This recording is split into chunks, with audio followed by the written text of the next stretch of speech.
Here at the Greater Arlington Chamber of Commerce, as you know, we have a variety of members in a variety of different business categories, and occasionally we'll come up with a member who is in a category that has a lot of subcategories within it.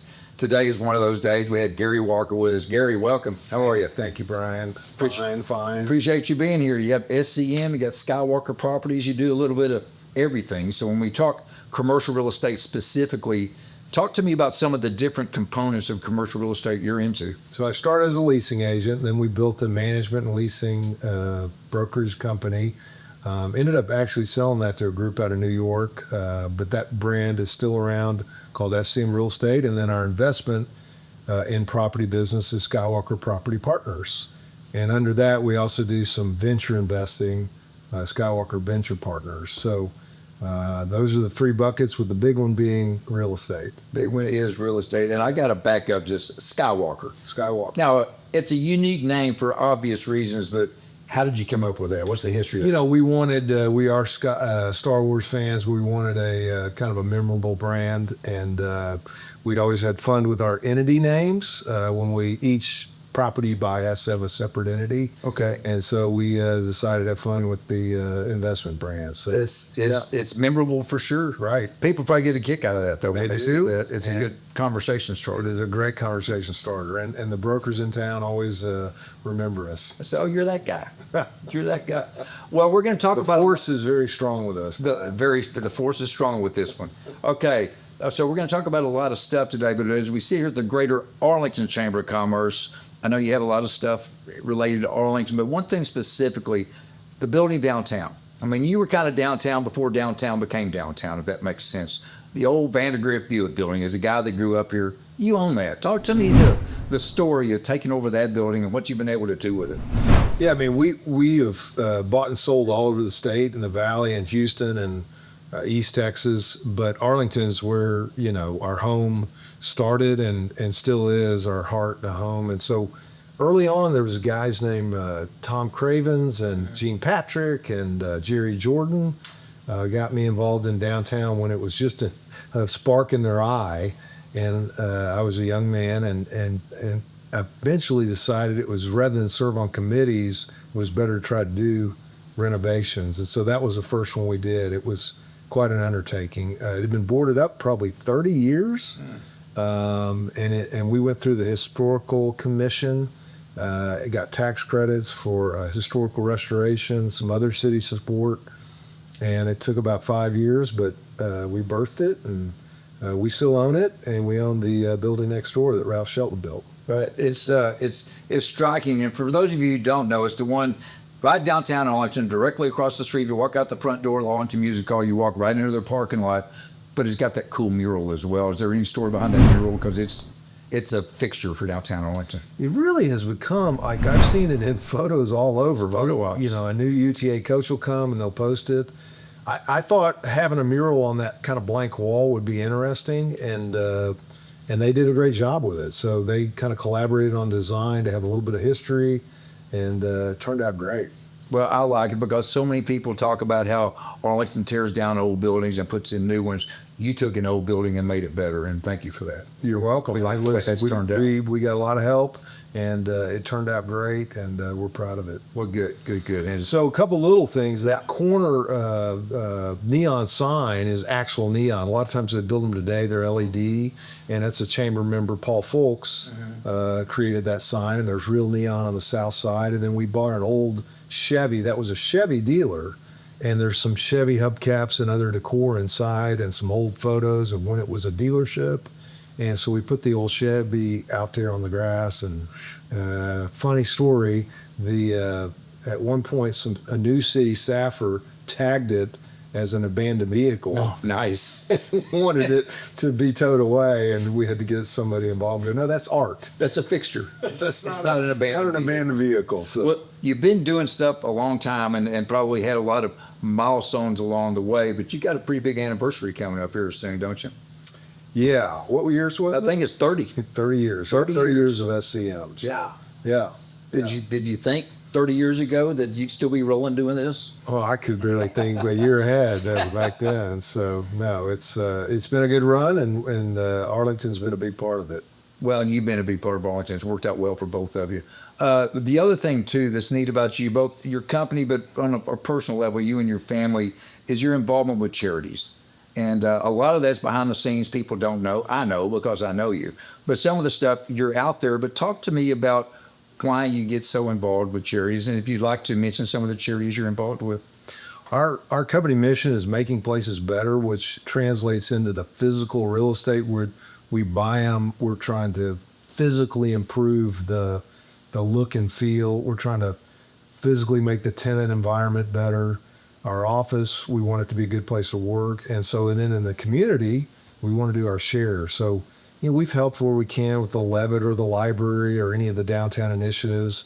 And we've got kind of our top causes. One of them is communities and schools. It's the top and the best and most effective dropout prevention. And then the family that you refer to, we go every year and take friends. It's called Homes of Hope. And we build a house every year and have a bucket list goal for that too. So it's a lot of fun. It's rewarding. It's not just, it's a do good thing and they make it easy on us. But we show up in Tijuana and build a house every year. That's super. Yeah. And more people need to do that. Whether it's that, they need to do something. Do something. Yeah. All right. I was looking at the notes today before you came in. I'm kind of a sports nut myself, but you've actually have some experience with sports business. You've done stuff in the sports related fields. Touch on that. Yeah, that wasn't one of our big successes, but we've had Mavericks tickets for 35 years. Okay. And so the minor league started. It was originally the D League. Now it's the G League. And so I was an initial investor in the Fort Worth team, and then a smaller piece of 3 other teams, and all of which did not perform well. Now the league is stabilized and doing very well. Okay. But I was the Marines. You planted the seeds. I went early and got all the shrapnel. You cleared the grounds for other people to, but Yeah. you're joking about it, but somebody had to be that. I was a passive investor. I was not a small investor, but it was fun sitting courtside. Not fun when you look in the stands and see 500 people. Right. Well, that's not your problem anymore. Right. The other thing, though, that's neat, you're talking about being a passive investor. Angel investing is something that's very important to you, and it's a term that gets tossed around. A lot of people don't understand what it is, but as a guy who's very deep in it, talk to me about angel investing. Yeah, I mean, my school, alma mater, started a program that involved the students, so it was very helpful for the business school. So I started getting involved in liking it and did it for 10, 15 years on my own, and then professionalized it and hired a partner to help run it. And we did a fund. We probably invested in 30 different companies. And at this stage, I'm back to being all in on real estate. It was a great run, invested in a ton of companies. I'm still helping the EDC has some initiatives around that. There's something called the Founders Arena. Right. That the EDC's behind. I'm on that board.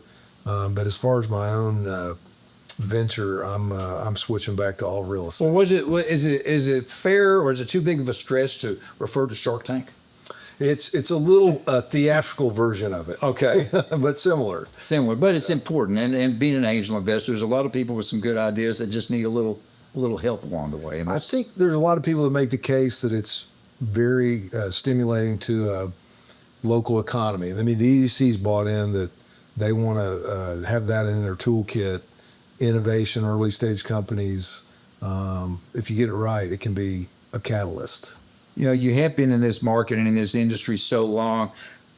I'm going to embarrass you here, but have you reached the point to where you become a mentor for others? Youngsters getting into the industry like Gary was 30-odd years ago, you probably had people that you turned to, but now you're that guy. Yeah, I mean, I was proud to, know Jerry and Tom. Tom's, still a friend. And I try to take those calls and answer those requests when asked. I don't have a formalized mentor relationship, but a lot of young people are in my office, so they might have something to say about how good a mentor I am or not. But well, the fact that they're there, I mean, there's lots of opportunities, but they chose to come with you, and you chose to let them. Yep. Are you? I don't give away any secrets here, and you're always looking at different stuff. Are you looking at anything in Arlington currently? And again, nothing specifically, but with everything going on in Arlington, I would think everybody wants a piece of. No, we've underwritten. We've worked closely with the EDC and staff, and we've underwritten a whole lot, and we've made offers, but we don't have anything in the pipe right now. But you never know. You never know. Never know. Well, I actually someday we plan to go vertical on that Vandergrift block. So we've got enough Interesting. land. Okay. We've done two different designs where we could build office, kind of mixed use, and go up. And the city would like to see, any new project to have some verticality, more than 2 stories. It's got 99 square miles. They're about full, so there's only one way to go. Is that? But it's nice to know that someone with a Skywalker name is looking at adding more space. See what I do there? And very skilled, very skilled. You've been a member of the Greater Arlington Chamber for a long time. You're one of our major investors, as a matter of fact, here with the chamber. With your relationship with the chamber, tell me what you would suggest to someone that's kind of on the edge of joining the chamber. Why should they? What's it done for you, if anything? I guess it has, or you wouldn't have been paying dues all this time. But talk to me about your relationship with the chamber and why others should look at doing that as well. Yeah, I mean, there's multiple levels there. I think any person with their own business, I think there's a benefit, Bryan, to getting involved, whether it's a chamber or another organization. At a base level, the things that the chamber does so well, I think it's important to at least write that membership check, and just as a show of support. And if you have the bandwidth, to get involved. And there's times in your business or your life you can give that time, and there's others where you can just give a check. But I've done it both ways. I've been at one point in my history on the Downtown Arlington Executive Board a couple times, on the chamber board once. But they do a lot of good, and certainly the more you put in it, the more you can get out of it. Like a health club, we always like to say. The more you put in, the more you get out. Well, Gary, you've had a fascinating career. I mean, we'll probably talk more when we get off the air, but I'm sure you have things to do, and we need to get rolling on to the next one. But for today, first and foremost, thank you for everything you've done. Sure. On the charitable side, but also being a mentor to people that when you didn't even know you're doing it, because I know you do, because people can look and say, maybe I can be like that guy someday. And so that's a good way to be. And we do cherish your membership here with the chamber, and thanks for coming in today. We're proud to be Arlington, I guess, started, born and bred. Right. Even though I don't live here, we've always felt that was the community we wanted to invest in. So it's great to see the momentum. Super. Yeah. Thank you very much for everything you've done for that. That, Bryan. Good. Hey, folks, that's it. That's Gary Walker, Skywalker, by the way, and of course SCM. He's been around here a long time. He's done a lot of stuff for Arlington, and we appreciate that, because as Gary knows and we all know, together we succeed. Take care. We'll catch you next time.